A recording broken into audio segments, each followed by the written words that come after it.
Thank you, by the way, for that email. That was helpful. Good evening. Public Safety Building Committee, I'll call the meeting to order Wednesday, November 14th, 6:30 PM.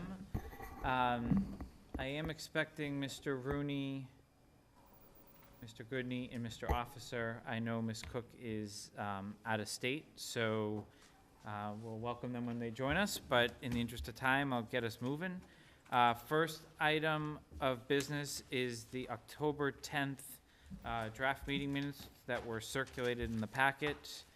I guess I'll start with I guess I had one question. I counted that there was 8 of us here, but in the first, there was 7 of us here. In the first section under item 2, the motion carried 402. So we had 2 abstaining, 4 passing. Yeah, we had Catherine Cook and John Lyons abstaining.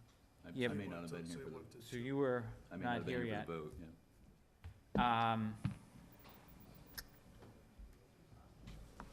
What do you want to change it to 4-2? Well, I think we just need to note that he wasn't here, That I was that at. Mike wasn't here. Hi. So, and then we'll go from there. Gentlemen, we're in session. Well, we're here now. Okay. We're on the meeting minutes. So I would just change it to 4-0 and just note that Mike wasn't here, and that was my only comment. I thought, great job. Any other comments in the meeting minutes? All right, I'll move that we approve the meeting minutes with that one minor edit. Is there a second? I'll second. Seconded by Mr. Barry. Any further discussion? All in favor? Any opposed? 1 abstention. 2 abstention. Goodney and Wood abstaining. All right, Chairman's update. It is a pretty full update, I'll be honest, so just interrupt me if you have questions. It was quite a month, to be honest, between the 2 meetings, but I'll do my best to capture it. Certainly keep me honest. The way I've ordered it is kind of give you some perspective from the town side, so that when John gets to his update, kind of all meshes together and we can take whatever action we need to take. So when we last left off, the solar canopy, I think RFPs were due the next day or in and around that time. We got a grand total of 0 responses, despite 11 firms taking out bid packages. I took the liberty of asking Mr. Lemieux to canvass, and I think we had talked a little bit about this, because I think that was our indication at the last minute meeting, why you had 11 firms take out bid packages and 0 responded.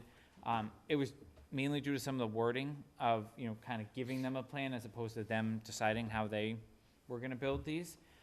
So they did re-advertise. The bid closes on Monday. I think you're Correct. cautiously optimistic that there will be some submission, but you're certainly not going to sit here and guarantee something after last time, right? no. So, hearing that and knowing that we're headed towards winter, I broached the conversation through the owner's project manager with CTA of, well, what if we have to buy these things, right? Because I think it was always our intention that we were building these. It's just a matter of when we build them and at what cost do we build them. CTA has pulled together a rough quote that is in the neighborhood of approximately $350,000. That is different than the alternative bid. The original bid was $242,000. Just from a little bit of history, recall that when the selectmen accepted the bid, they actually accepted alternative 3 originally. Then all of a sudden, this proposal was dropped on their desk with saying we could do it for free. Then the firm never bid, mind you, right? They re-voted it to reject alternative 3 based on the fact that there was a possibility of getting something for free. So now the possibility still exists that they could get it for free, and we will know candidly by Monday Monday. night. But we also, in the interest of knowing that we had this meeting, not wanting to kind of call another meeting in between, given holidays and everything like that, what I wanted to do is bring it up for conversation amongst the committee so that we could provide direction. And what I've asked Mark to do is, I believe the selectmen are meeting Monday night. So I've asked him to put a placeholder on the agenda so that I could then inform the selectmen what our general consensus is of whether we think we should continue down this free route or whether we should take a step back and really just accept, CTA doing it. We do run into an issue with, everyone felt the temperature walking in here, and we all know what's coming in the forecast, that, once we get past this month, we're not gonna be able to do any, take any action on this until we get to the spring. One of the risks that has developed with having this, should we get a free vendor, is also that they're gonna be putting the initial binder down on the road in the coming weeks. So they would have to be digging through to put the foundations in the spring, the new binder. Now, once they put the top coat, you're not gonna actually see that happened, but it is gonna be a new binder, cut through, patch it up, make it, look pretty on top. So what I would like this committee to discuss and vote on is, assuming we did get a free quote on Monday or a dramatic, very small cost, whether we want to pursue that and engage in that and have the selectmen do whatever they need to do from a procurement perspective, or whether we want to, for lack of a better term, cut our losses, and we'd recommend that they just engage with CTA now on the change order, realizing that it would come at a cost of approximately $350,000, and go from there. Of course, if no bids arrive on Monday, then I don't really know that there's much of a decision, but assuming some sort of free bid arrives, I think the committee still has a decision to make because, there is, this, item where, getting the foundations in, whatever company bids this job is not gonna have time to do that now with where we're at in the month of the year. So I guess I'll pause. Did I do that justice in You terms did- of a summary? No, you did that well. The only thing I will caveat is the so we didn't get a PCO because we knew we didn't get an official, fully filled out kind of Roughly, thing. We got a rough spreadsheet from him, because he picked up the phone and, we met with him on Monday and, he tried to make it happen for us. So there are some things that he cautioned that aren't in there yet that are unpriced, and it has to do with trenching for conduits and those kind of things, which I still need to connect with. This came in this afternoon. I still need to connect with Alan and Jeff to make sure that we're not missing any scope. So it's $350, but that doesn't mean that's it. There could be some more. I think there is some saving, there is some stuff like plowing the town can do to keep this area clear. Yeah, that so that's, we could save to be on, clear, too. that 350 included some couching their bet for winter conditions. So they've got a couple thousand for dewatering. They've got some money in there for winter concrete. It's about $22,000 worth of things that may happen. They may not happen, but it's when we tell them to start the work. What do you got, about 10% plus or minus? Probably. That's probably fair. I think the main driver of the difference, other than the fact that they were bidding a job last Oh, I time, and can- now they have the Yeah, job. I can tell is- them that. Yeah, so we asked, I called them, I said, look, you were 242 for the alternate, what's happened? Well, steel, tariffs, price of steel about 30%, 25-30%. So if you look at that, concrete, when they bid the job, they bid the concrete, they won the job, and they realized, you know what, they realized concrete was critical to the project, so they went with a more expensive sub. That sub is now on the job. So the sub that priced the footings originally had a lower number. This is a different sub now, Marguerite Concrete. They're a union firm. They're really good, okay? But we saw this happen in Situate as well when they did a building after the fact. We got a price from one prevailing wage firm. We got a price from Marguerite. Marguerite's price was double. They had to use them on that job because they're signatory to the unions. So here, they're already using that firm, so that's why there's difference. That price difference is about, I pegged it at about 30%. And then the roof was originally about 30,000, now it's 40. If you take that number of 350 and you take out the 30%, the 10 grand, it comes out to 242. So it's not exact science, it's just a coincidence that it came out that close, but those are the three big drivers that are driving the cost. And that $22,000 worth of maybe happen certainly weren't part of the price in the beginning. So if you put all that together, that's how you went from 242 to 350. So it comes down to, what do you want to do? And the issue with the solar canopy is, just to kind of tie that up, apologize. The system is small. So the person that gave us the quote originally was kind of a freebie. It hadn't been advertised. We saw that. Everyone said, whoa, we can get these for free. Well, the reality is when this hit the market, it is small. That firm didn't bid, but I called them after, said, why didn't you? He said, just really busy.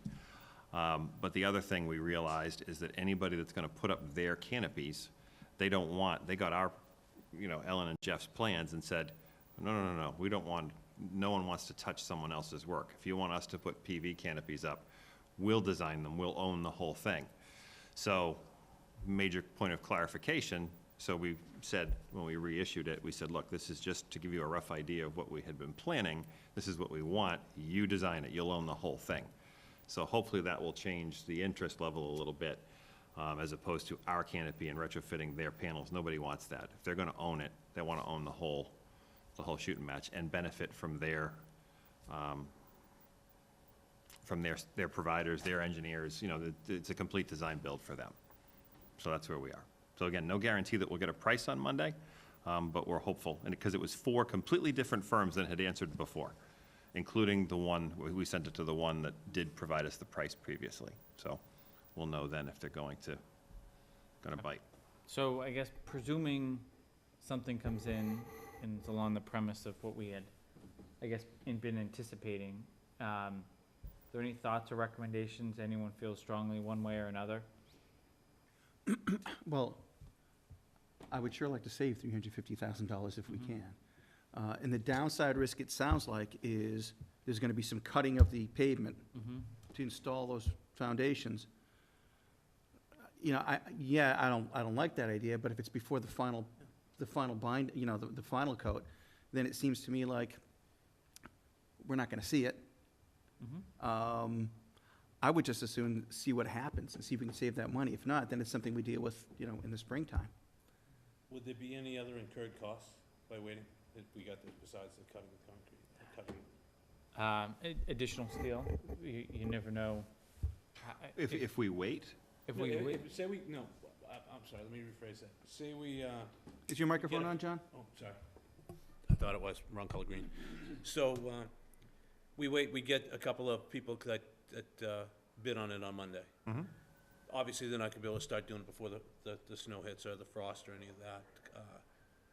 What are the negatives of waiting for them to, besides the asphalt having a cut? it's a great point, It's the because binder only. there's a couple of things. So, one, the canopies that would be provided, unless they were identical to what Context has put in, would need to go back to planning. So you're back in with the planning board again, because it's different, it's got PV on it, it's a different piece. If you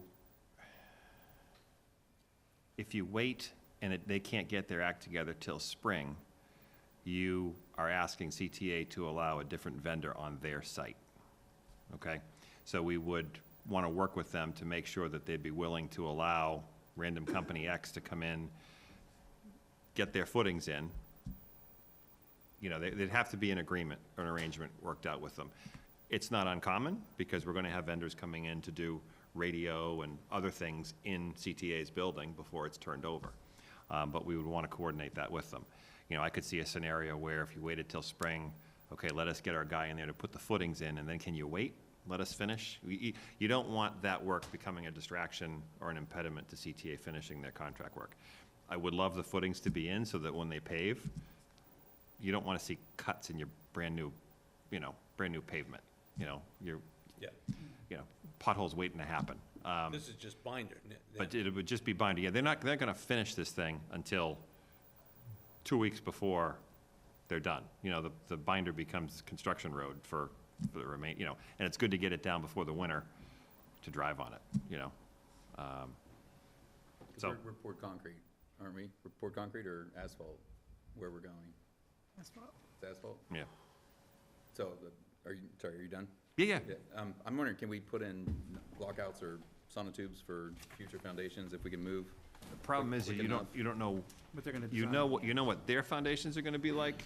You don't know what the vendor's foundation's gonna be like. I'm wondering, can we move quick enough on Monday if we get anybody's, to just gauge them, say, this is what we're thinking, we'd like to possibly put in knockouts for foundations, and then you can still come back in and do the foundations. What's the spacing for, I think Footings or something? I don't see why we couldn't do that. I mean, maybe we can capture the footings or the foundation in our cost now and not $350, but it's whatever the cost would be, I think, and still get through the winter. The problem By is not doing the work. the only problem I see with that is that the firm that wins won't have designed this yet. It's not a real job yet.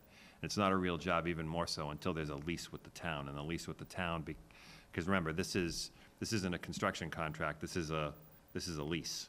This is a lease, they're leasing the space to construct these things.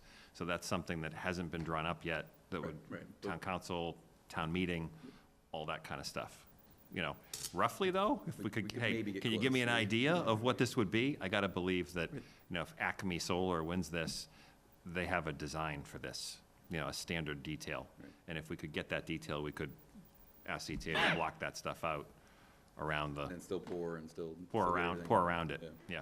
So it'd be a small cost from CTA to, you know, block that stuff Whole, out, but we're only get ready. talking, I don't even know how many footings it is. Actually, the number would change if it's theirs. Yeah. It'd be up to them. Thought. That's a good thought.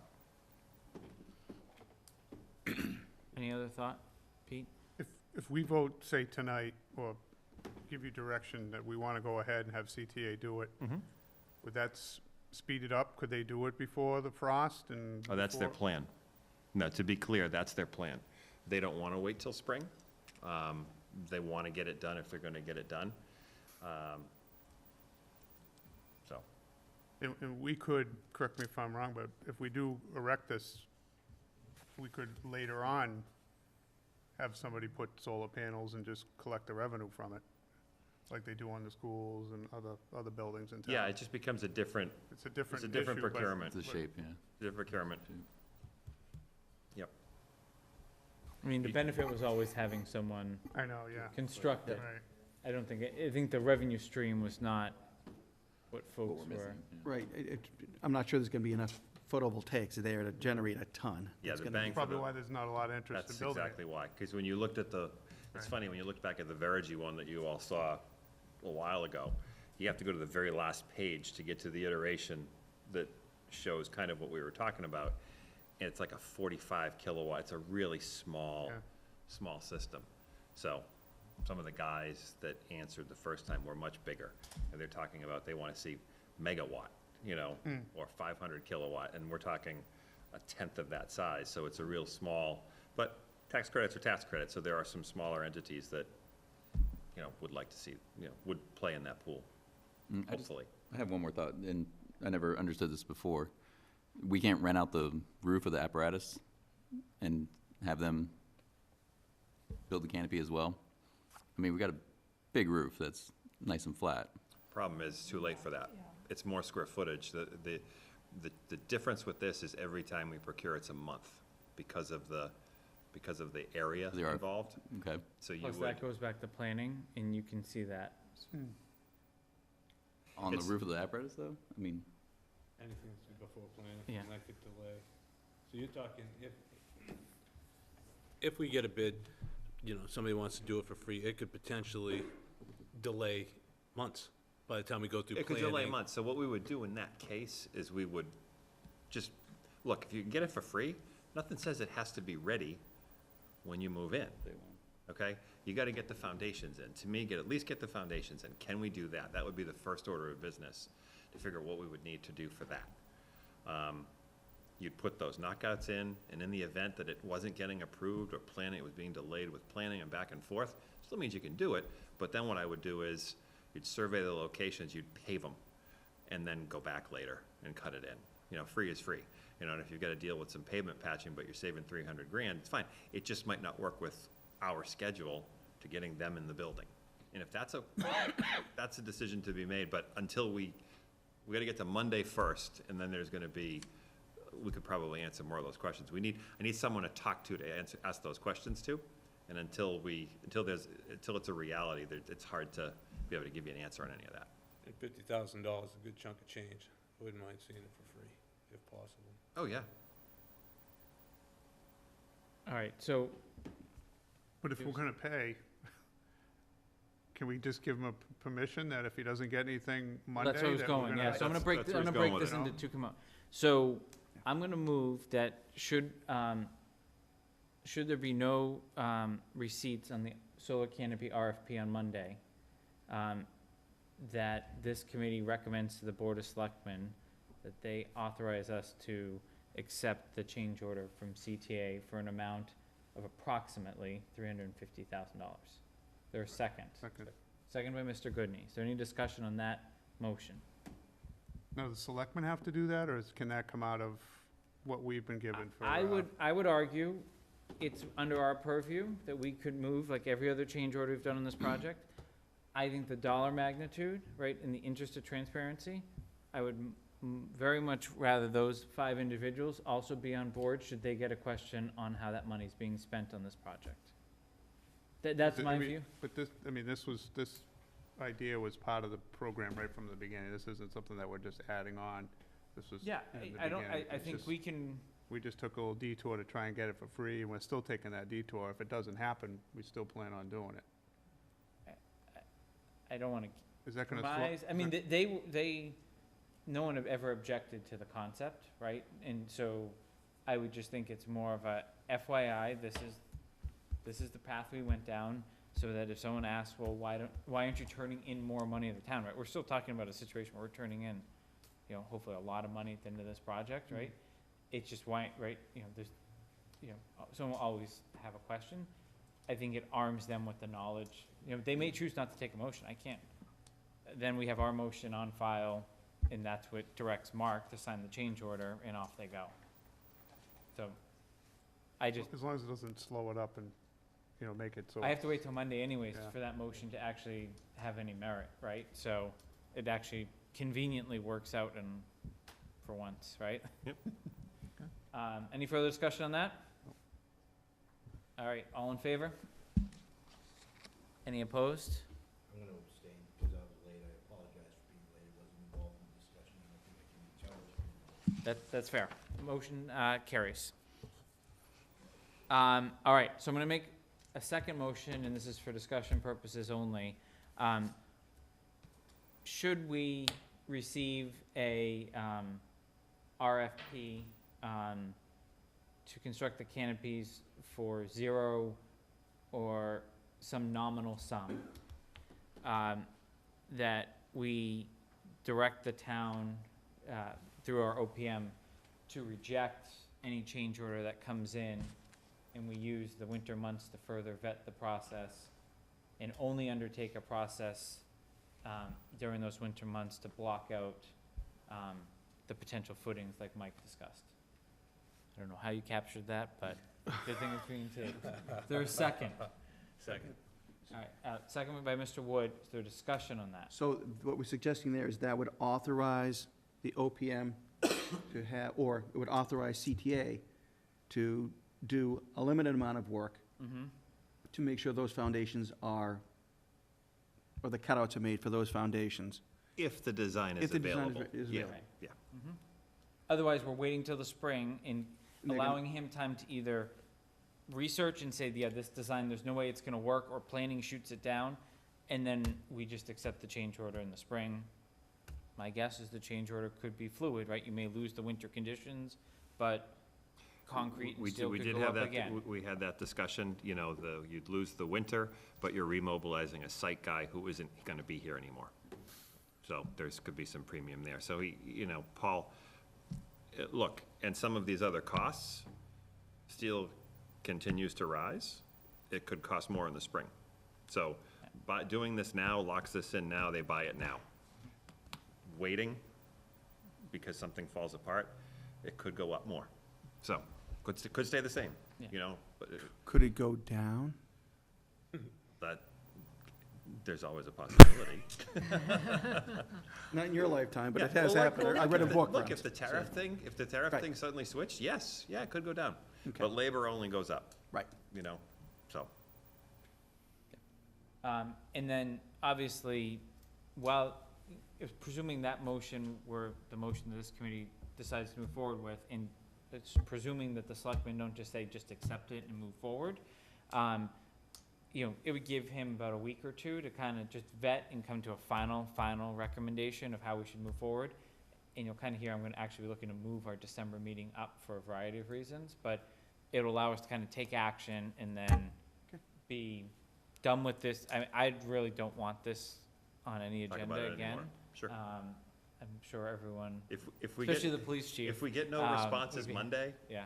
canopies are, Well, we've already just we're moved doing on them. what Yeah, we're we're doing doing with them, and that. they're part of the job, so. But if you get a response, then we need to either We'll move call with them my immediately. motion, or if that motion fails, I need another motion of how you guys wanna move forward, which I guess would be some inverse of what I proposed. So is there any further discussion on the motion at hand? Okay. All those in favor? Any opposed? And one abstention again. All right. How many people pulled packets for this round? 4 this time. 11 pulled last time, Mhm. and we got nothing back. Were any the same? Those I don't believe so. I think they're all new. 11 people out there? And the 4 new people? Mhm. It's probably a moot point anyway. We'll see. And one of, Hey, but, if 15 people have polled and then don't do anything, then. I but mean, one of right? them was the guy that gave us the quote the first time Well, in that's this second promising. round, so I'm hopeful, I'm like, Okay. come on. He's so, All right, I promise all the other items won't take us long. I knew that, I made this agenda 2 weeks ago, and I really actually didn't know that this was gonna be as hot button as it was. I probably would've had it down. But, golf course operation, this is pretty, quick, just the golf course closed, on Sunday. So now, golf is not impeding any work that CTA is doing. So I think they are moving forward. I think, you know, just listening to the discussion, there was a discussion at the selectmen's meeting last week, so they had to kind of authorize and bless some of this as well. You know, it was a very cooperative, arrangement between the town and the management company, so I think it was another nice thing. We had done a lot to kind of help them along the way, so it was nice to see them kind of allow and understand, what needed to be done to kind of advance, the utilities there. From a monthly project-related update, I have 2 items, one of which may create conversation. One is just, I've had a chance to work with Bill now for the month. You know, he's had regular interaction with Mark as well. I speak very highly of the job Bill's been doing and just that professionalism. As you can tell, there was a lot, we haven't even gotten into a lot of what's happened during the month. Just a lot of moving pieces, and to just be able to integrate into the job, you know, kudos. And I think his performance was even more outstanding with, you'll notice Kevin isn't here tonight. Kevin has been battling pneumonia. I feel like it's 2.5 weeks he went back to work today. He worked a few hours today. You'll start seeing him. Yeah. So I didn't want him to come tonight. I'm like, not gonna kill him on his first day. Yeah, no, and there were certain phone conversations I had with Kevin within the last couple of weeks, where I had to basically tell him it's time to hang up and go take. So you know, Bill did a great job of stepping in and really helping to fill the shoes that Kevin had nicely filled in. Obviously different roles, but I think it was nice to see your team kind of rallying around Kevin. Then I guess, you know, this will relate into when John gives his report. You know, you'll see one of the issues was project schedule, right? They were raised some concerns about how the schedule would unfold. So without notice, CTA issued a letter. I don't know if it went to Vertex or Context, but basically said, we're a month behind on phase 2, without notice. So instead of like overreacting, creating a big pomp and circumstance, the series that undertook is contractually Context had to draft a response. You know, CTA had listed out a whole bunch of reasons why they were behind.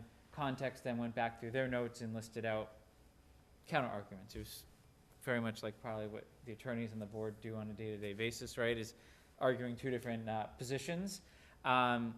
Context then responded to that letter.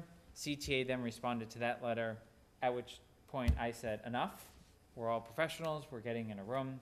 So that conversation occurred on Monday morning.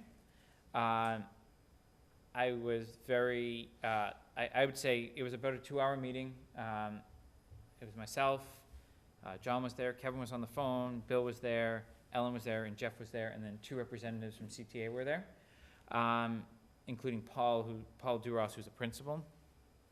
The outcome of all of this, and I'll save you kind of a lot of the back and forth unless you really want, it's all public record, is CTA has requested a 6 working day delay in the move-in date related to all of the logistical challenges they had with phase 1 and moving the clubhouse and all the change orders that occurred during that process.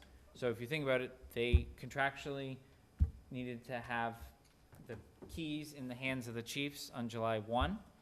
If you actually look at a calendar, this would take that date to July 9th. What, 9th or 10th, because we've got the holiday in there, but it's about a 9 to 10 day delay as a result of probably 3 months of back and forth related to the complexities with the golf operation.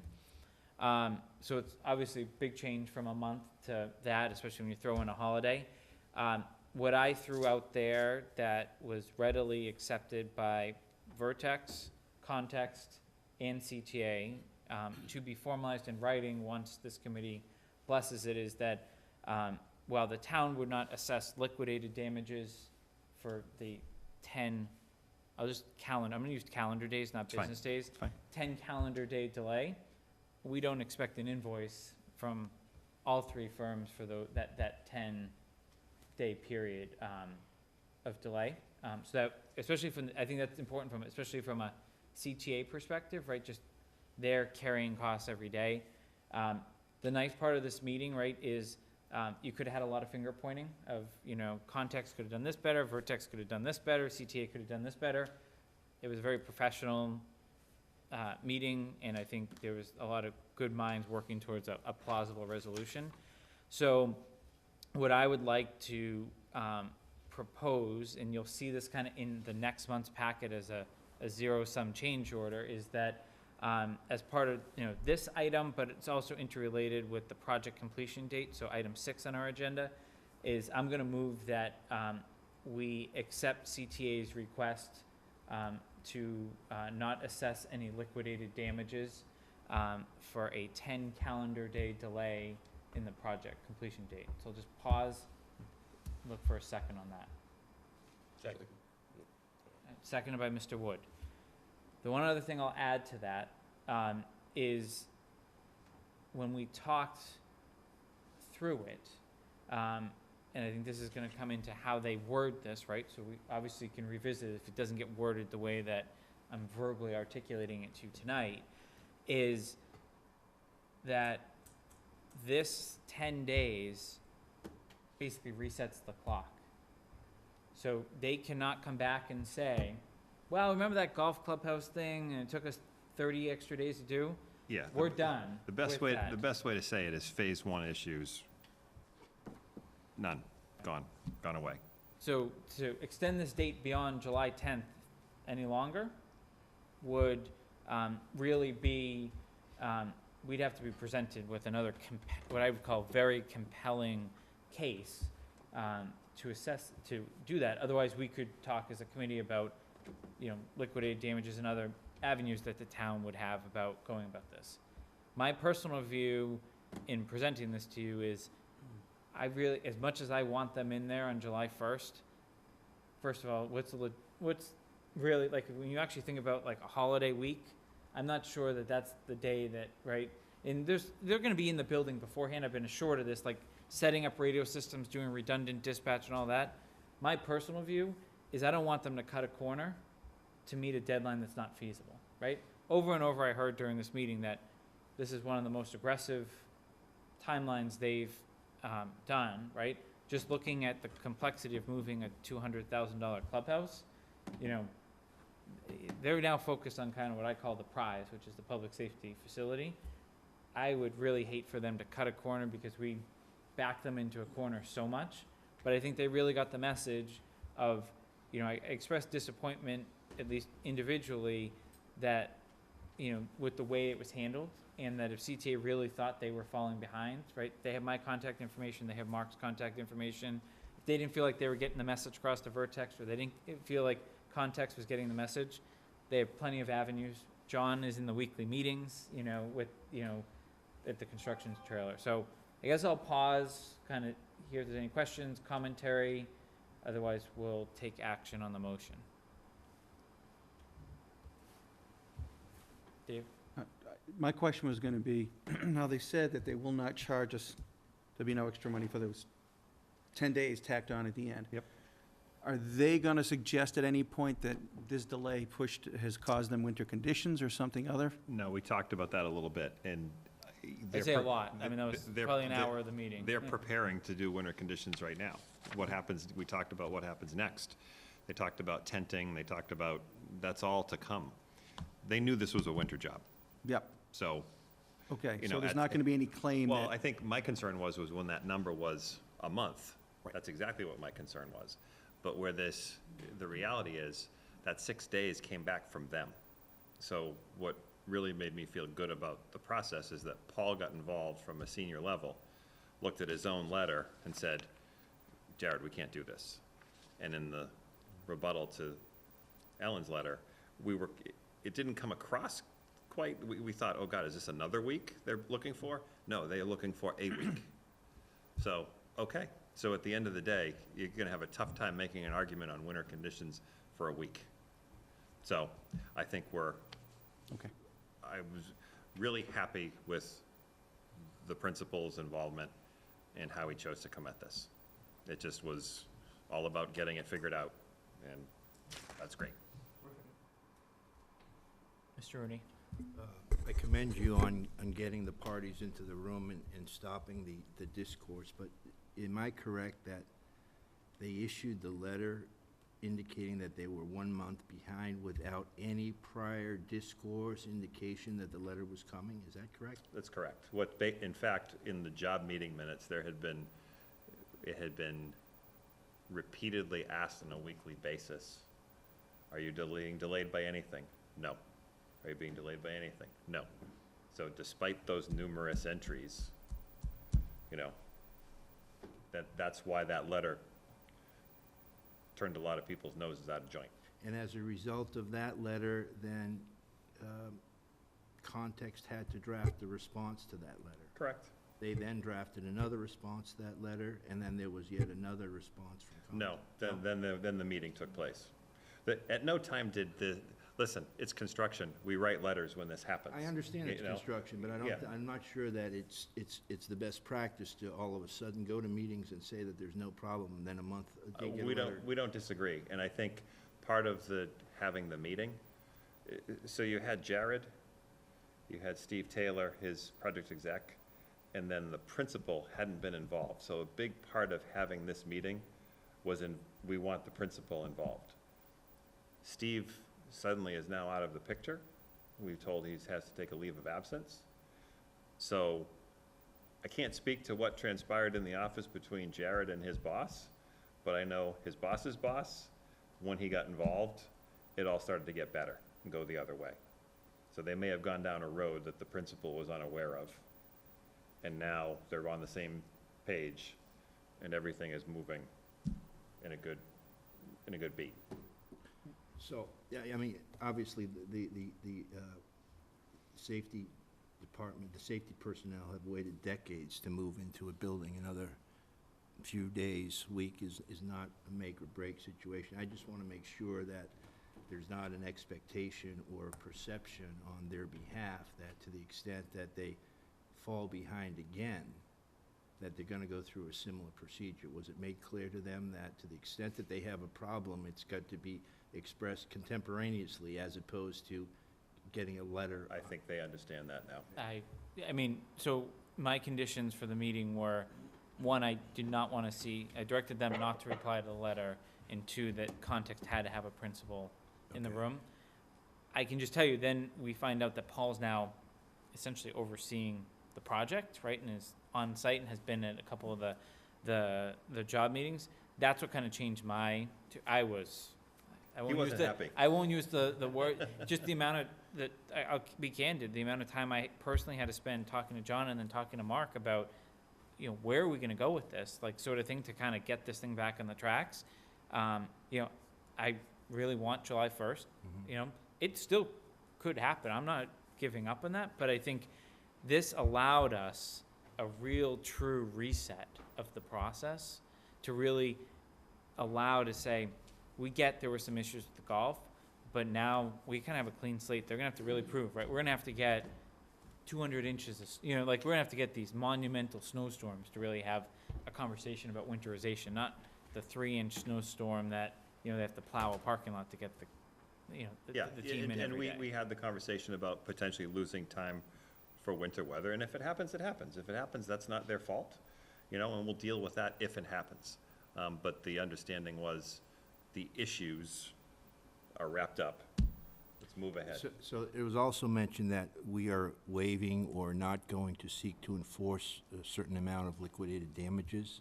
Is that quantified? Do we know what that number is or would have been? It was, I believe, how much per day? Daily.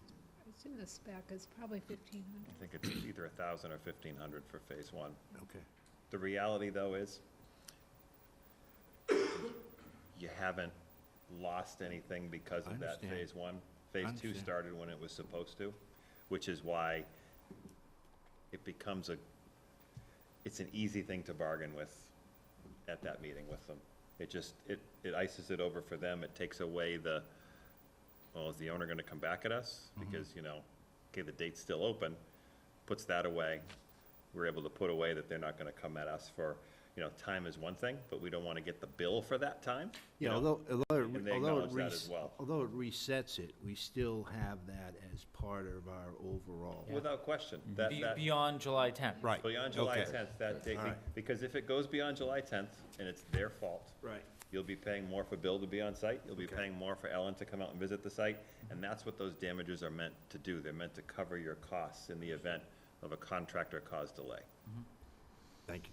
And I'll just reinforce one thing, John, that you meant, John Rooney mentioned is, I told them no more letters.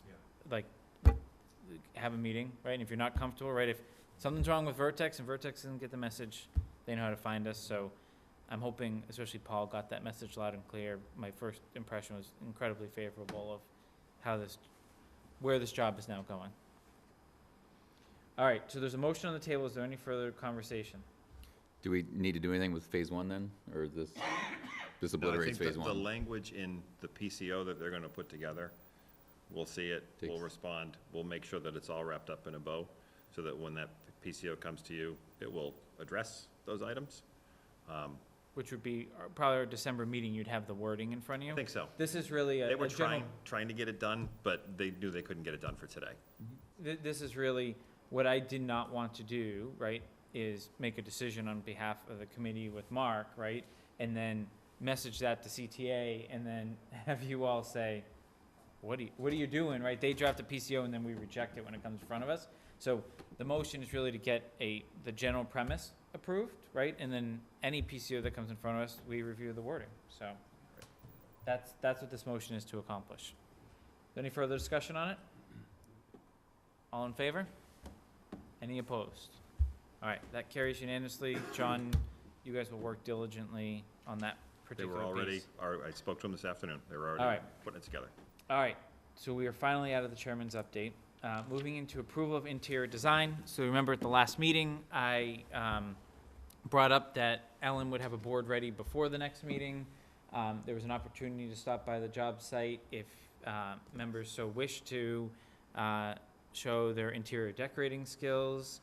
Ellen did receive feedback from the chiefs and a few members individually through some individual meetings. We have the final board in front of us, so I am going to move that we accept the interior design as proposed by the design team. Is there a second? Second. Is there any discussion on it now? Chiefs are good with it. Chiefs, just head nod. Chiefs are nodding their heads in the back. My understanding, Chiefs, right, just for the record, right, is you did have input throughout the way, and there were changes made at your discretion, but this is the final outcome. Okay? Ellen, the chiefs aren't colorblind? We're all good? They were very helpful. Terrific. I did joke, I don't know with who it was, that when the new fire chief moves in, that he or she would be painting the walls a different color on that side of the house, right? But, no, in all seriousness, I think there's been a lot of vetting done by the design team, and thank Ellen for the time she took to kind of put it together and meet individually with those of you that had a particular interest in this topic. Any further discussion on it? All right, all in favor? Any opposed? That carries unanimously. All right, John, pictures, monthly update? We will. Yeah. Okay, give me a second here, sorry. You are not. So I'm gonna have Bill kind of, we've got the same shots, courtesy of Chris, which is great. So Bill, why don't you, I'll kind of go through the pictures slowly, and you can kind of just give an update of what's, here's the report if you want to see it, what's going on the last month. Oh, I'll hand him one.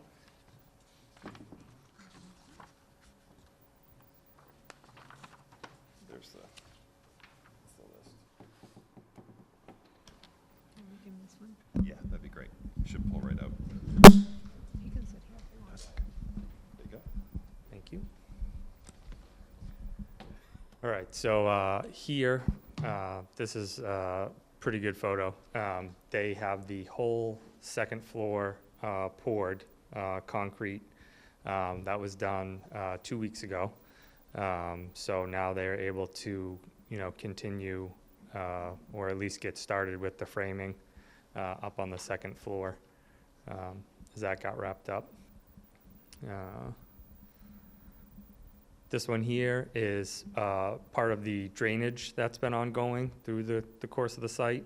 I believe 90% of the structures are all in place. A lot of the underground piping is all completed, so they can get that wrapped up before the winter comes in.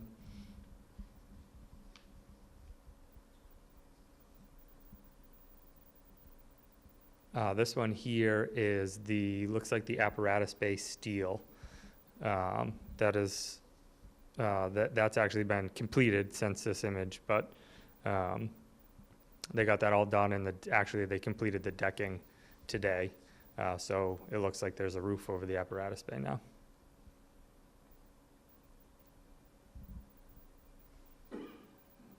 Gotta have Chris send me better pictures next time. And then this one here is back on the police station side, showing the future parking lot for the golf course, that big pile. They're getting ready to spread that within the next week or so, and they'll have that final graded, and that'll be done. The 2 handicap accessible parking spots will be paved over, and the wheel stops will all be in place. Can you just, Oh. sorry. Oh, go ahead. Just go back, and with your mouse, just show the area for the parking for the golf course. Where are those, Bill? Right there. Right there? That whole, This whole area is parking. that whole John. area is parking. And they're gonna be parking on front to back? I believe it's front to back. So on one side, parking spots, on the other side, parking spots. Yep.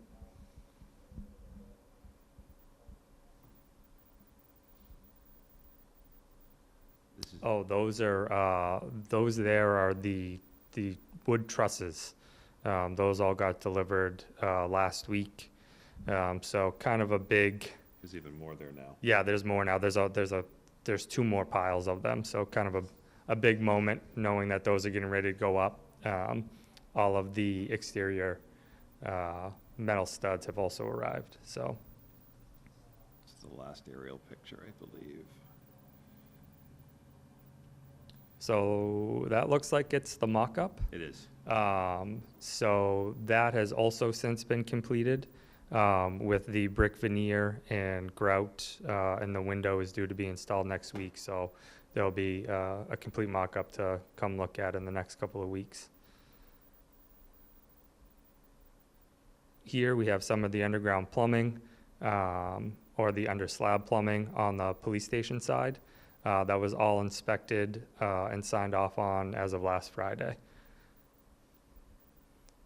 This here is just overall progress from my beautiful stairway at the job trailer, looking out towards, as you can see, all the steel is completed over the police side, and all of the CMU has been completed on the apparatus bay side.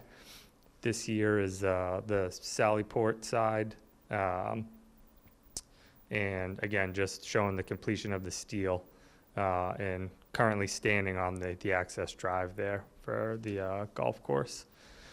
This one, again, just another overall shot showing you the progress from where it was a month ago.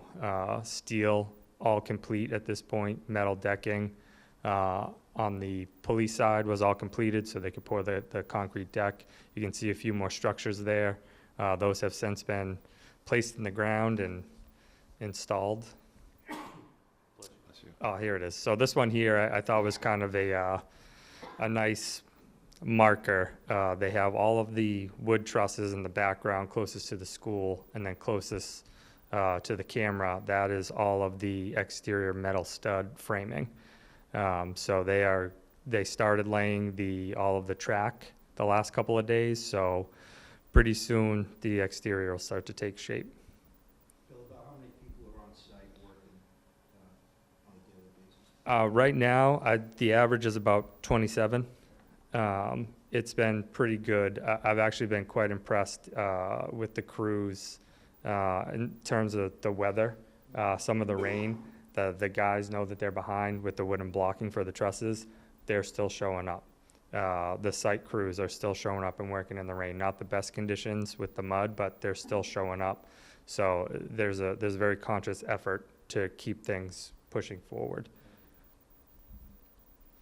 This one here is closest to the new location of the golf clubhouse. Looking at the apparatus bay, you can see that the training tower CMU is all completed on the left-hand side there. And, you know, the steel for the garage doors is in place. Yeah, it's really coming along. This here, just a close-up to give you, seeing the steel, the ongoing steel for the apparatus bay, as well as all the completed CMU. And the guys working very safely, of course. This, again, just another overall shot, just looking at the front.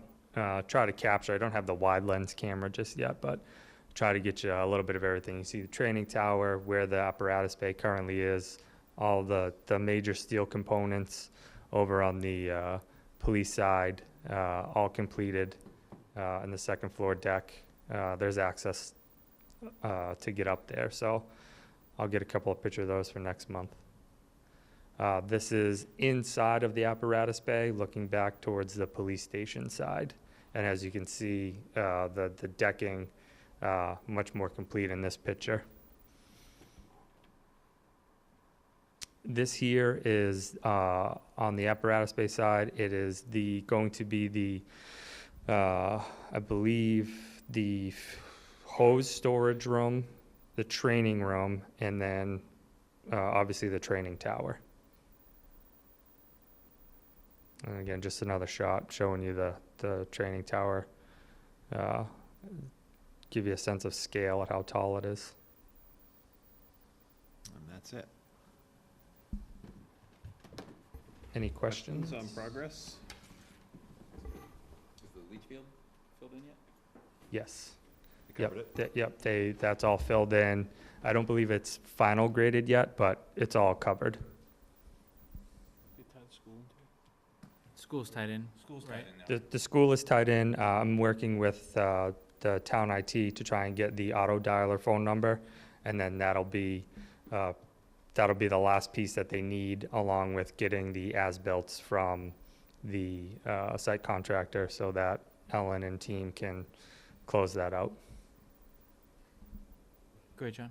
Bill, in the packet, there's photograph number 13 with the photo depicting the piers for the clubhouse deck. Yes. Has the deck been designed? Do we have a contractor for the deck? Do you know anything about that? Yep, so the deck design is complete. We're waiting on, correct me if I'm wrong, Ellen, I believe we're just waiting on the pricing for the PVC railing system. The materials, they were supposed to come last week. As of today, they still not have arrived on site, but majority of the material has been ordered. I just want to add that it's an entry deck. It's really the entry porch, which was in the bid set. The rear deck will be done at a later time by the town. Oh, all right. Thank you. And Bill, since we're here, when do you think the mock-up is done? So the CMU complete, all the AVB's been tested, so they were able to close that up with the brick veneer. Ellen was able to review that. So I think the last thing that they're waiting on is windows. The window? Yeah, Roofing. and the roofing and cornice. That's right, correct. Roofing, cornice, windows. Okay. So if all goes right, I would say, probably with the holiday, probably sometime after Thanksgiving. Probably, close to the beginning of December. Yep. My hope, anyways. I'm sure this is going to be a stupid question that everyone knows the answer to but me, but what happens to the mock-up after the building is built, and where does that go? And You can have it if you'd like. Move into your house. Goes to your backyard, John. get destroyed? or- Yes, it will just get destroyed and go into a dumpster. If there's any parts and pieces, like windows are usually a common one that people will come snag. They're good for sheds or an extra window to have. But if there's anything, if you happen to stop by that you say, oh, I want a piece of that granite or whatever the case may be, just let us know and I'll see if I can use my charm to get them to save it. I wasn't asking because I wanted it. I didn't know where it was going to end up. Swap shop. No, we had, the last one we did, a lot of people came and took pieces of granite. They took pieces of the brick to hold on to as mementos, or some people were able to use the windows, so, yeah. I'll deliver it to your yard. Any other questions for our OPM team on their monthly report? No. All right, thank you. All right, so good news is item 6 we already covered in terms of project completion date. So now we're gonna move on to item 7, proposed change orders. We're gonna tack this in couple of tranches tonight, just to facilitate a quicker and easier discussion, I think. So the first item was a email that I received from Mark, dated Friday, November 9th, which had an attachment that's included in the packet. Essentially, what Mark has been working diligently with John Lemieux and the finance director on is the cost of the golf-related items exceeds the warrant authorization that was part of the annual town meeting last year. So what they did is they reassessed kind of how the bucketing had been going all along. Obviously, as all you know, if anything was golf-related, we took no action on it. There were a few items that totaled to $22,693 that in bond council, the town administrator and finance director's assessment could fall within funding for Article 1. You'll note that that's 22,000 out of a total, where'd the number go, of 86,000 that they were looking to cover. So it wasn't like they just sent us the overage and said, I think it fits. They really did a detailed assessment of where they thought it would go. So I guess before we move on this, I'll see if anyone has any questions for Mark on the 22,000 that he's proposing be reclassified into our budget. Mr. Rooney. Sorry, so is the 22,693 is being deleted from the 86,793? Correct. So, Thank you.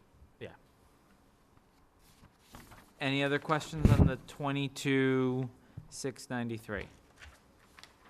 All right, then I'll move that we accept the recommendation of the town administrator, finance director, and bond council to reclassify 22,693 from previously assumed golf items to Article 1 funding for this project.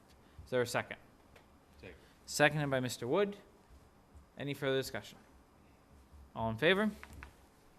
Any opposed? Mr. Have Lemire. those PCO numbers?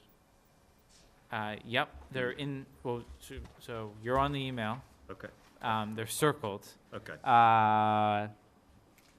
PCO 2, Yep, 11, 12, 38. thank you. Mark did some nice artwork to, I don't know if that was you or Brian, I'm giving you credit, but, all right. So still on change orders, we have our standard letter from Context. What I am going to propose we do is we talk through everything but station alerting and come back to station alerting, just given the magnitude of that number. Because I think some of the other stuff is frankly just an easier discussion. So much like similar in prior months, I'll announce the PCO number if it relates to our committee, and ask Ellen for just a brief update unless everyone thinks the letter was so self-explanatory that we can bypass the explanation. Is there a preference on which way we go? I would like an explanation, if that's the question. Are we Okay. talking about the? You talking about the PCOs? I'm talking about the PCOs other than station alerting. Do you want Ellen to walk through each of them? I think I would, Okay. just briefly. Okay, so Ellen, let's start with PCO 36, hydrant and fire department connection.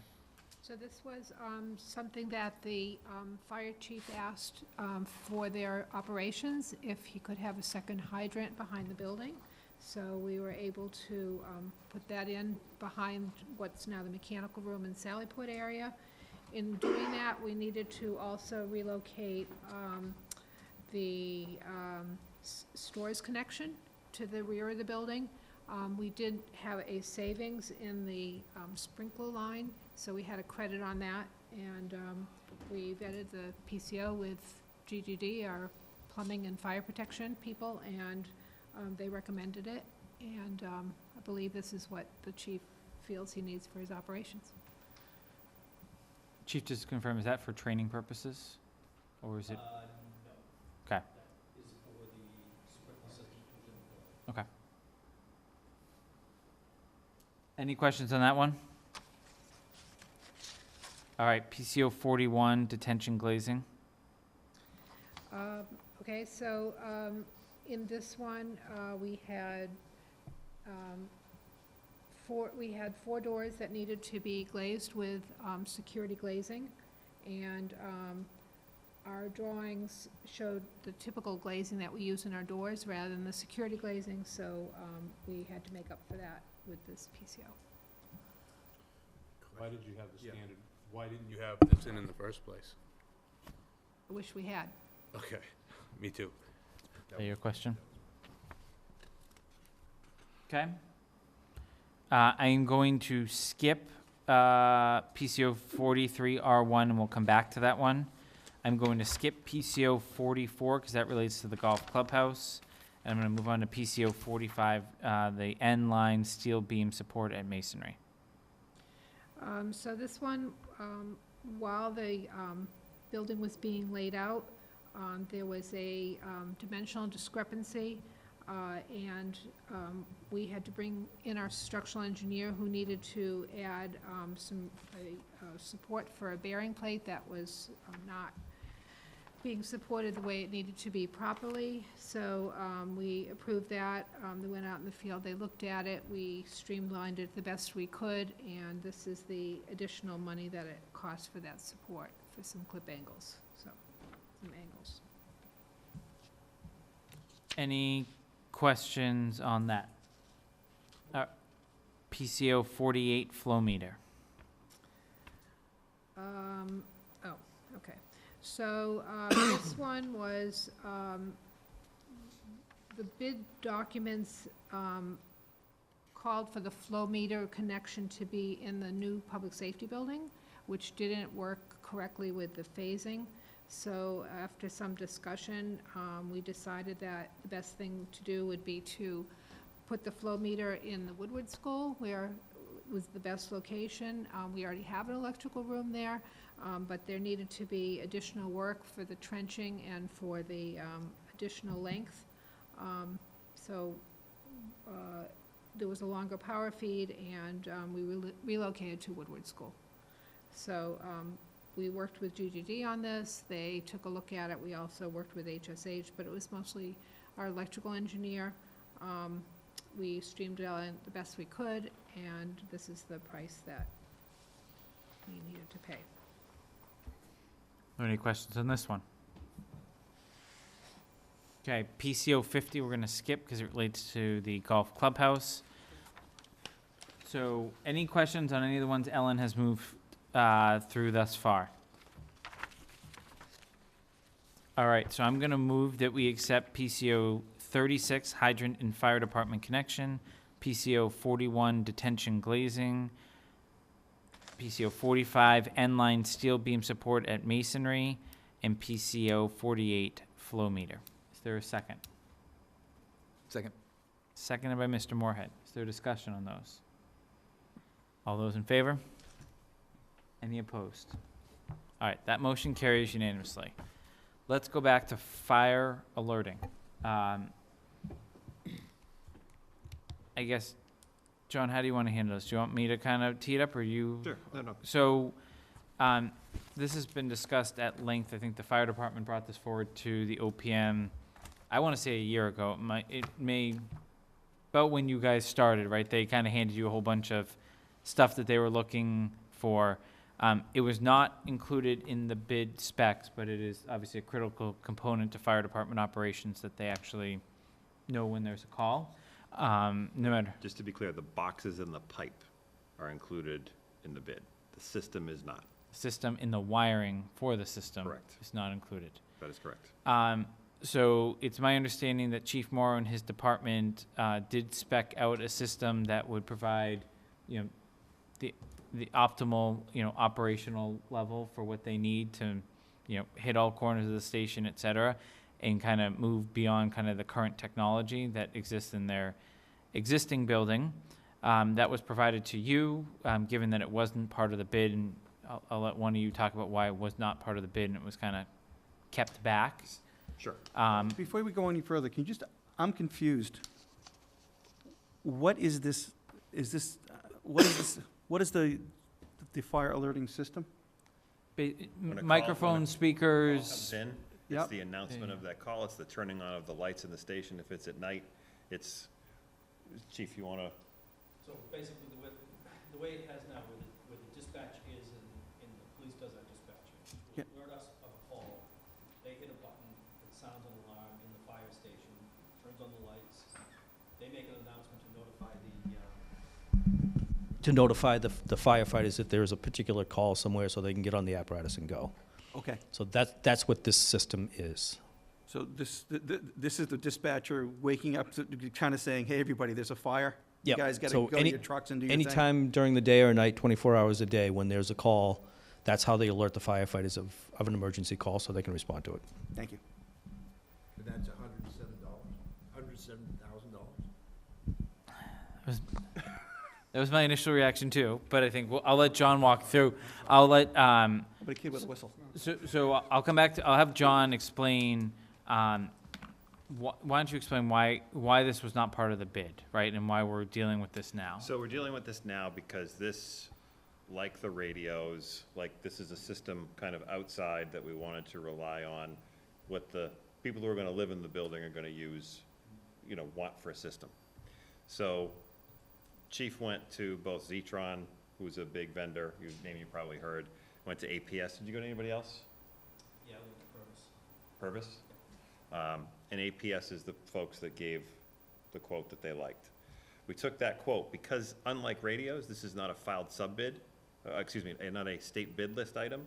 We couldn't just go to a vendor and pick it, so we had to go through CTA. So we took that quote and gave it to Context. Context put together a proposal request, gave that over to CTA. CTA gave it to the electrician, and the electrician for them to do the install, because APS gave us a quote just to supply, not to install, just to here are the components that you need. So basically, the breakdown of this is about $45,000 in parts, about $45,000 in labor, and about $15,000 in markup to run it through CTA. And that's where we are. And what came through from CTA was about 270 hours, which we thought was a little bit rich. We thought it was a little bit high for the labor. So we, you know, we spoke to them about this on Monday in the spirit of talking about delaying the project. You know, they had asked for 17 days on top of the project schedule. So this subcontractor came and said, I need 17 more days to do this. We said, well, we don't want to extend this job into August. So we had the discussion with them and said, we need to talk about this at committee. What we think is, can you confirm for us that if we say yes to this, because I suggested, why don't we do it time and materials? And, you know, that way if it's 200 hours, we pay for 200 hours.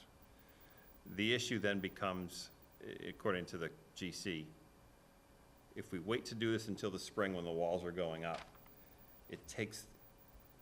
they look at this work as extra work at that point, as opposed to incorporating it into the job right now and kind of hitting it as they go.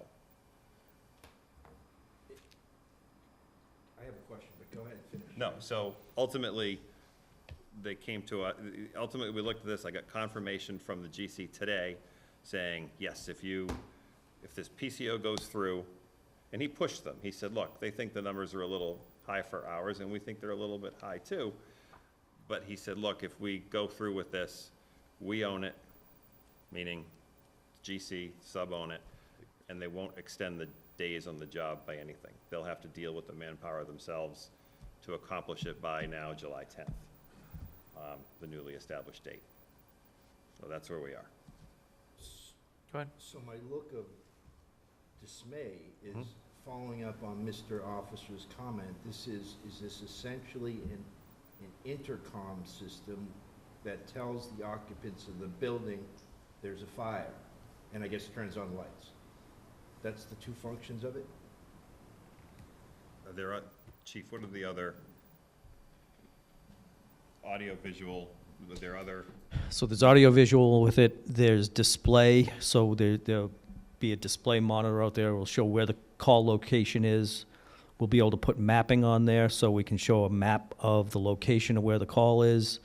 And we'll also be able to put in notifications, so if there's hydrants out of service, the dispatcher can put those on the system, and it will display that on the monitors throughout the station. So it gives the fire personnel a lot of advanced information before they even leave the station? Correct. Whereas the system that we have right now basically is just what you just said. It's an alert, it sounds an alarm, turns on the lights, and that's all it does for $20,000 less. All right, so it provides a lot of information that normally they may have to struggle to obtain at the scene. Correct. So you're gonna get that pre-incident notification as you're going out the door. That addresses at least some of my indigestion. Correct. I thought it was nothing more. The other thing with this system, which may take some burden off of the dispatchers, is it will be able to go out on the radio transmission. So let's say a vehicle was out at a call and the call came in through the 911 and the CAD system. This is set up where it will automatically go over our radio frequency as well on an automation and say there's a fire call at such and such an address as well. Whereas the system that we have right now won't do that. So this is, I assume, state-of-the-art? Yes. So let me just, we're paying to get from microphones and lights turning on, we're paying a $20,000 premium for all the features the chief just said. To me, right, it's the base system is candidly overpriced. It's not the I'll call it the upgrades. In my personal opinion, is the upgrades are not the issue here. It's the base price they've got you just to start. Everything that you explained that makes it the state-of-the-art, that's only a $20,000 addition to the base system? No. Okay. No, to get what we have now. No, so if you went with Zetron, which is what you have now, it's what cost to put in this new building? It would be roughly $88,000, almost $90,000. Right, and we're approving 108. Yeah, so it's $20,000. Okay. But the 108 buys you more stuff. the stuff that you described. Correct. The stuff that makes it a really good system is only an extra $18,000 or some such number, Yeah. it sounds like. Okay, so then I had a question is, why does the base cost so much? Right, that's it. Does anyone know the answer to that? I mean, it's essentially just a wiring issue, is it not? But Or is that just too basic? It's the additional the cost of the labor for the contractor to install the wiring in the system and put up the speakers. But are we not gonna have an intercom system throughout the building anyway? Not related to the alerting system.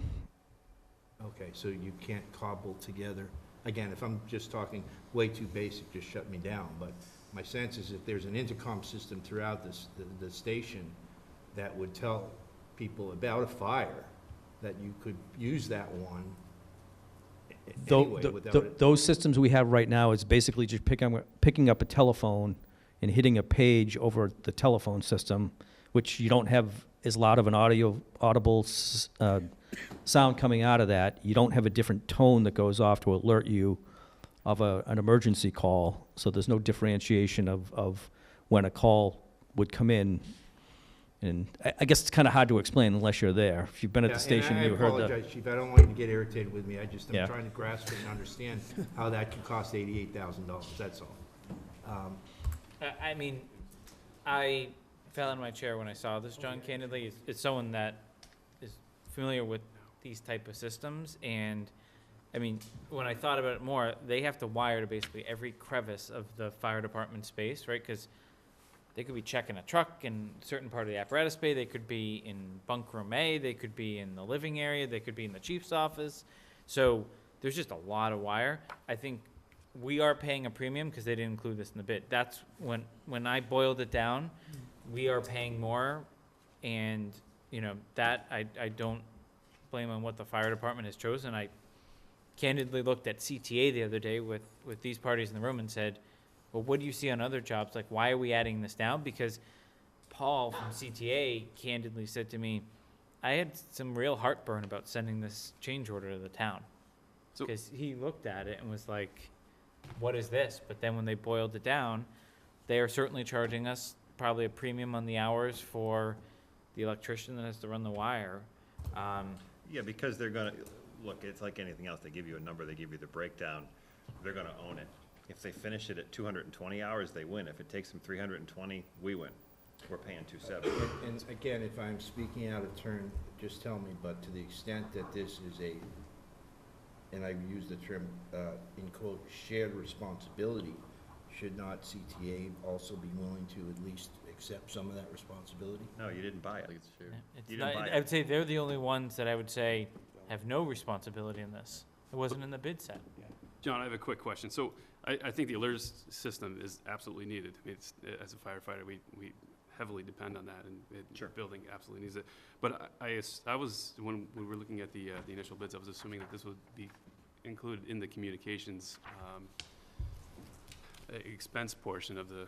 No, there So was what- no, there wasn't a line item for this. You know, So- should there have been a separate called out line item? Sure, So that we sure. And I kind of think, missed it on that. I think the, you know, I think the, Should have been the bid. Keep going.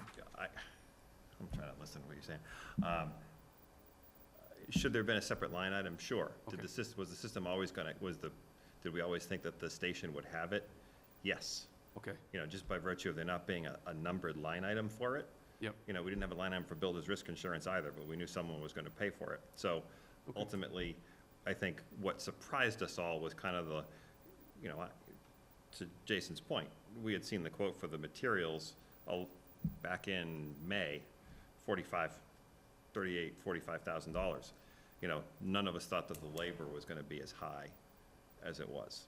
okay. So, had we known back then when we were talking about it, yeah, I would have pulled some of that money over, but it's not, to be specific, this is not part of the communications budget. The Okay. buffer, the money we have left in the communications is gonna be used to buy the dispatch desks, the actually dispatch stations. So the radios and the dispatch stations are one line item. This is a separate issue. Gotcha. Thank you. Were you all set, or? Yeah. Sorry. I might have some more, but I'm good for now. I mean, I'm gonna, there's no other way to boil it down than in my opinion, it should have been in the bid. We're paying more now because of it, but like Brendan said, we can't say no to a system, right? So I think we have a few options here, right? Is we can accept the change order as presented to us, realizing that if we accept it now, there's gonna be no impact on the schedule, and we're paying a premium for the electrician, right? That's on record. We can ask the fire department to accept something less. I think the chief has articulated the benefits of this system over what they have now. Or, I guess I'll ask the chief, is there anything in the system in terms of, speakers or a screen at this turn of the building or that turn of the building that you feel like you could remove to save certain material costs, which then would save overhead costs, which would then potentially change a small portion of labor? But I think we're stuck with a good chunk of this cost. So, Chief? So in looking at the plan, it was basically the same as we laid out back in the spring. We can go through and probably pare it down, but you may be only looking at $2,000 or $3,000 at most of cuts in some speakers and a few things like that, so.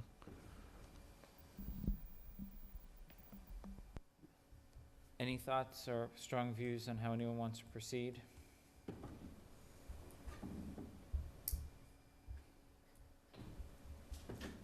It's a system they need. Yeah, I can grumble about it, trust me, I'm going to. there's no question it's a system it needs, but if you break it down now, it should have been in the bid documents. Who should have put it in the bid documents? Okay, but if it were in the bid documents, your bid wouldn't have been 15 and 125,000. I It would have been understand that. 15, Right. 225. No, it wouldn't have, John. Come on. Oh, do it. Come on. Be realistic here. No, but my point is you didn't pay for this system, okay? Understood. And this system was viewed, like the radios and the other things, It's just to the be sh- bought after the It's fact. the shock of the PCO. Oh, I don't disagree. understand. The 270 hours, I Should've- totally agree with you. Yeah. I mean, I think at the end of the day, this system was viewed from the beginning as something that would be bought after, with the radios, with the FF&E, with the phones. We haven't done phones yet, phones and computers. That'll kind of be last. But isn't it your job to advise us to maybe have included this in the, like, if you're in another community tomorrow doing the same project, Mhm. I guarantee you're telling them station learning's in the bid docs from now on, right? Is this like an eye-opener to you? Is this the first time this has happened? No, there've been, this price, yeah. To see labor this high, yeah. Yes. But bid docs and project budget are two different things. I think that, Yeah. this wasn't gonna be in the bid documents, this wasn't gonna be in our drawings. That's what we're saying, and it was the below the line item there that, They own the back, they own the pipe and wire. So Correct, so the we knew drawings of knew it. that the system was coming. yeah, we knew of it. We didn't budget What for I it. will say is, to do it over, I would have liked to have known what that value would have been before, so that you wouldn't be getting this sticker shock now. You would have known back then that we needed $100,000 out of the contingency. We would have made another line number, item for it, But and we didn't. you're missing the point. If we put it in the bid documents, It was, we, it wa- if we put it in the bid documents, yes, our bid would have come in higher. It would not have come in $107,000 higher. You're right. Right? We would Right. not be paying a 12% upcharge now, we would have been paying a 5% upcharge, right? Okay? In addition, the labor would not have been 275, because that electrician would have lost the sub-bid work, right? They would have been competitively bidding it against everybody else. So it would not have been $275, because everyone has told us, the electrician and the general contractor, that they upped the hours so that they could make the schedule work. Which I don't blame them. In a job market like this, they're not gonna just be able to go find And that's why anyone. they hesitate, our first thought was do it time and materials, but the concern is then they're not planning for it. No, I think if we did a T and M and we watched them, then we're getting it still for what they gotcha. get it for. I think you still got you. Just because they get something T&M doesn't mean they get to ignore it until they feel like doing it, does it? No, it doesn't, but what it does is it allows them to plan for it. Because right now, if we come to an agreement on this and we lock it in, they now know it's part of it. As opposed to waiting until it's time to put it up. Do you know what I'm saying? And actually, they can plan better for resources, I guess. is the argument that was said to us. Yeah, okay, I don't buy it so much. I don't- kinda don't know. buy it so I much, know but I need an electrician at week, 28 to do, start this work, and But his all I con- have to do is turn in slips on him. But his concern is more along the lines of, okay, we get close near the end. This is an end thing. This is, Okay. the walls and the pipe and the boxes are in the wall, but, okay, you gotta wait till the walls are finished and the ceilings are done. And now we're gonna put these devices up, we're gonna, connect everything. What happens if there are other things? He says, I wanna be able to have that electrician focus on base contract, get your stuff done, then, oh yeah, we have this T&M work we have to do as well. So you make the deal with them on the front end, you lock it in. Look, if one of the committee is to go back and try to take some hours off of this, we had a discussion, Yeah, but John, let's tell the committee what CTA said in that discussion. They said they were gonna have a very tough time taking hours off of it because they were gonna ask for a schedule extension. They said they would absolutely not advise on TNM. Did I hear them No, correctly? you did, you heard them. All right, but that's not what you're telling David right now. But I'm saying, listen, everything is open for, we can go back and try. Look, right, where we left it with them was at 270 hours at $107,000, the days of time extension is 0. So instead of the 17 days, they took the 17 days off. This PCO, when it came through, asked for 17 days on the schedule to finish this. Wait a 17 minute, days? 270 hours, Making up for this. what's that, 3 weeks? 4 weeks, no, that's 8 weeks, right? That was the electrician only. I'm trying to figure out how many labor hours that is. 270 divided by, 46 and a half, 6 and 3. 33 and a half, 33 and 3/4 days. So 2 guys, 16.875 All right, was that coming from CTA or from the sub? sub. When it's a filed sub bid, they really don't have a lot of flexibility in pushing back. Yeah. They have to, you give me 17 days, I have to, even though I might not like it, they've got to pass that forward. Yeah. So this is 2 guys for 17 days is what he was looking at. I want that very carefully inspected. Well, so David, are you proposing that we do this TNM?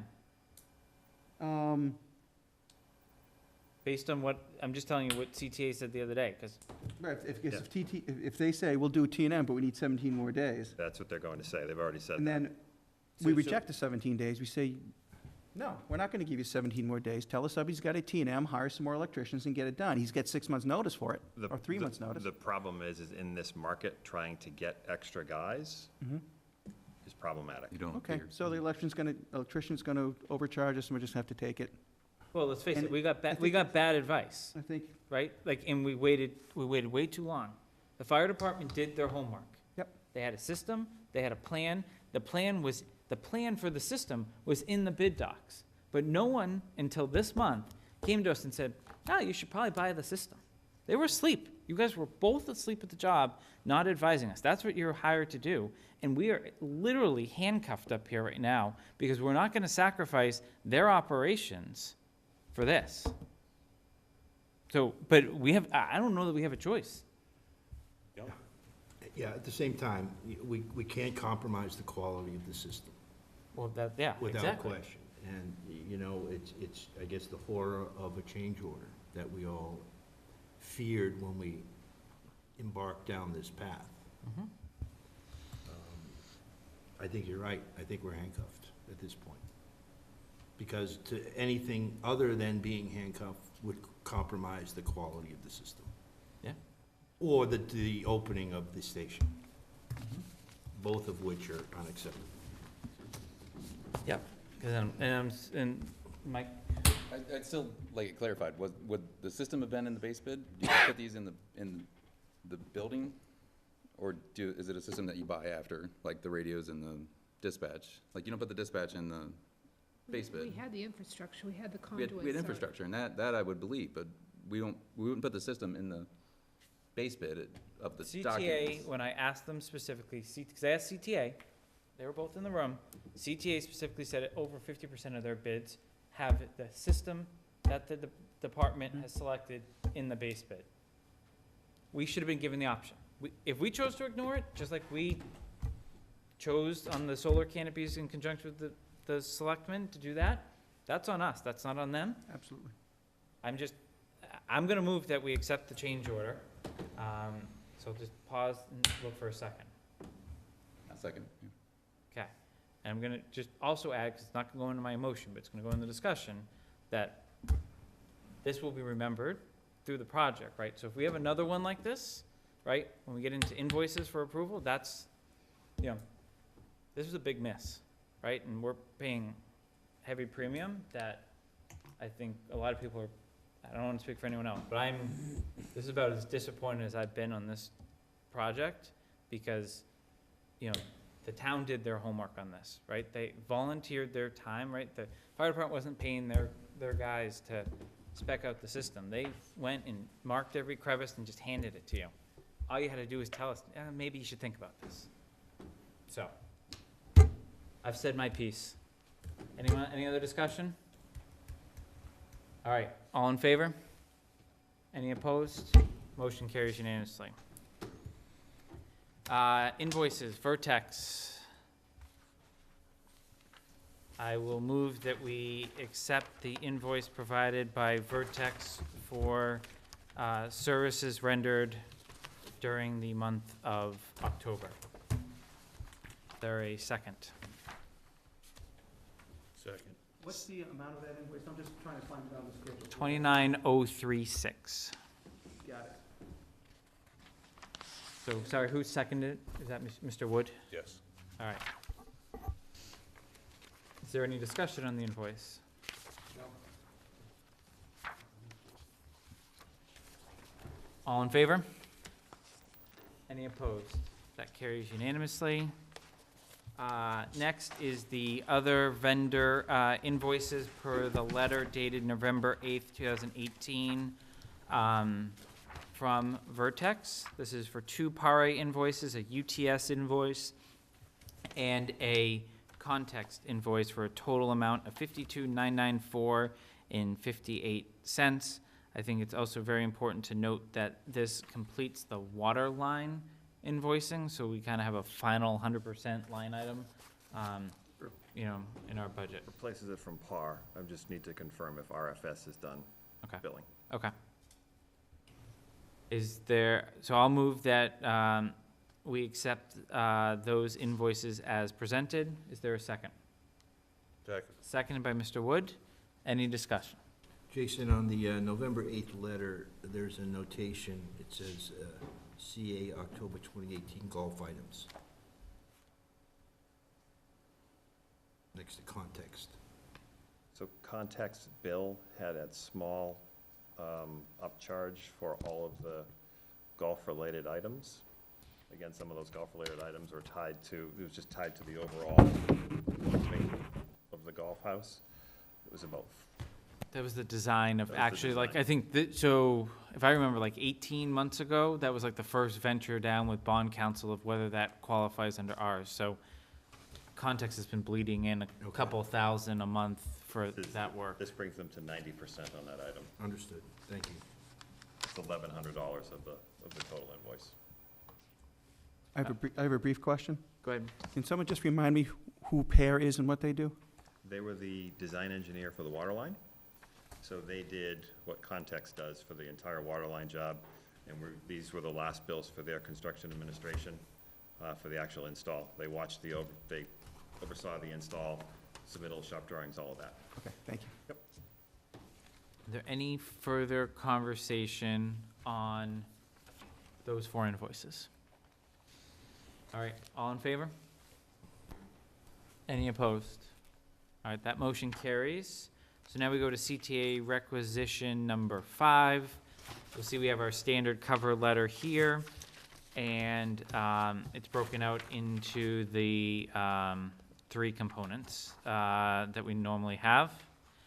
And I will move that we accept this for $1,032,742.96. Is there a second? Second. All right, any discussions or questions for Mr. Lemieux? I'll have to rotate that, but I can't figure out how.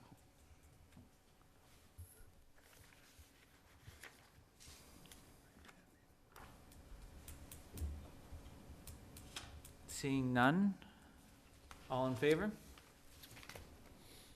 Any opposed? All right, that motion carries unanimously. Project budget and schedule update. So Mr. Lemieux kindly left you the large version of what was included in the packet. He did, you made a few tweaks to column, I believe, H, Correct. since the packet was posted, and I think updated for Mark's did you update for Mark's reconciliation that we approved previously or no? No, haven't done that yet, because Okay. I only update it once it's approved. What I Right. did update, though, is the $100,000 from the state grant. So if everybody takes a peek on the front page, you'll see how the project budget of 22,629,500 increased by $100,000. That's a state grant that Mark was able to secure. So now the total project budget is 22,729,500, and that money is now in the contingency. The reality is that we needed to pay two bills. We needed to pay some bills with that to get it done. So if you look at the third page of the packet, you will see two cells highlighted orange that total $100,000. So basically, that $100,000 was spent on NSTAR, and it was spent on most of a context invoice. They needed to be project-related funds, and we needed to get them spent. So rather than creating additional categories and paying, we just paid them, and now I put that $100,000 into the contingency. You could also say it's paying for PCO 43 hours. Not yet. Not all of it. It's already spent. It's gone. Um, It's gone already. Are there any questions for John on that? Okay. I'm sorry, what did you change on column H? So column H was a little, the title. Basically, Just the the title. percent Okay. complete I'm showing is the percent complete of what's committed. Okay, So if we have a line item that's $100,000, but we've only committed 80,000 of it, that other 20,000 shouldn't be in the equation of what's complete. Understood. So when the item's 100% done, we've spent the 80, but there's 20 left over. Right. Still. And at some point, the goal would be that hopefully that 20 drops kind of to the Yeah, bottom so line. what I typically will do on a project, and not until we're very close to the end, we'll start emptying items that are unused down to the contingency, down to the item, down to the bid savings or the contingency line. But we're 7 months away from that. And just for those that may be either watching or actually those that look at these documents, what does the 18.136 million on the bottom right represent? So those are the costs those are the committed costs expected at completion. So for instance, for any line item right now that's been bought out, use FF&E as an example, use line item 18. So right now, we've committed $353,000 to buying furniture. So we expect that to be the anticipated cost of that line item at completion, if we don't buy anything else. It's really just it's a way for us to track, if you look at matches the committed cost column right now. Basically, the only way column J would change is if we put an entry into I for something that was a cost to complete beyond the committed cost. So it's really, we really try not to use that column. I would like to come here with answers, not things that are pending. So that's money that has been committed. That's money that's been committed, that is So if correct. we had no more change orders and everything else Yeah, came in I was gonna perfectly on ask- I wasn't budget, gonna ask that question. that's the total cost it really costs to build the building. Right. But you also haven't bought some things yet. That's You haven't bought the computers, you haven't bought the phones, those kind of things. Any other questions on the project budget? All right, let's move on to meeting schedule. So we had originally been planning Monday, December 10th. Just hearing some of the other items that were coming up and knowing that it's a next to impossible month, just given everyone's different holidays that they celebrate during the month. My thought was to move the meeting to the first Monday, just for solely really for purposes of getting an update on kind of some of the hot button issues tonight that we took conditional sort of votes on, and to approve CTA's requisition for the month, and then hopefully just break until the new year, until our regularly scheduled time. But if that didn't work for the committee, so if Monday, December 3rd didn't work for whatever reason, then we'll just keep it on the 10th unless we can't get a quorum for that date. But the general consensus I got was people were looking to try to get as much committee time out of the way of that, but I'm open to feedback on that. And we don't have to decide tonight, but if people are willing to decide tonight, then otherwise I'll just survey on the side. I'm good with this. You want to have the meeting on the 3rd? 3rd instead of the 10th. It's funny, I already have it on the 3rd, so. Well, it was the 3rd, then we agreed to We're a move it little back to the behind, I 10th because they couldn't get us the meeting packages in time because it. of how the process works. But my understanding is CTA is okay with us meeting on the 3rd, correct? I believe so. They Yes. reached out to them and said, you got to get your rec done Yes, they sooner. said they would. 'Cause- Right, you're right, there's a conflict. I think that's the first day of Hanukkah, but we can find out. That's what I'm open to feedback. There's no ideal time is what I've determined in December to have a meeting, but, we have to meet at least once to at least pay CTA. Sure. Context, I'm sure we'll get their bill in. Vertex, you probably wouldn't have a bill for the 3rd though, right? Okay. So, any objections to the 3rd? Okay, then we will meet on the 3rd, and then we'll resume second Monday, starting in January. And hopefully, there's nothing. Would be the 14th. Correct, and hopefully there's nothing that comes before us in the meantime. The only other business that I just figured I'd mention, because my understanding came up in an advisory meeting last night, was the ongoing cost of the building, and how that is factored into municipal budget. So I did make sure we had the right information from John in terms of what service contracts we're gonna have for year 1, year 2, year 3. And then Ellen sent over the projected cost of utilities, so Mark has taken all of that and is working with the facilities director to make sure that it's in the appropriate budgeted line items, and if there is an incremental cost to operating the facilities, that they're considering this with the 1,000 other items that they're dealing with from a budget perspective. Anything else anyone wants to talk about tonight? All right, I'll make a motion to adjourn. Is there a second? Hold it 1 second. They want to put in CDs, and that Oh. was the way they did in Westford. But So we don't, we don't have a price on it yet. we don't have a price on it yet. We won't talk about it yet then. We're good. Okay. Do you want, you can give a preview, because I think I know what you're talking about, just what's coming. Yeah, so just, we've tried to, Is it a good Yeah. preview or a bad preview? It's gonna cost money. it's gonna cost money. It's, police and fire emblems on the floor, kind of stone. What is the product actually? It's a mosaic. Okay. It's a mosaic. The floor in the lobby is the granite tile, but the insignia will be made out of a mosaic. Bottom with- left? Yes, with some colors in it. We did it in another project. Bill actually did it with our company in Westford, and it was very successful. It's something the chiefs would like to have. Sure. We're gonna get a price for it. That's to you.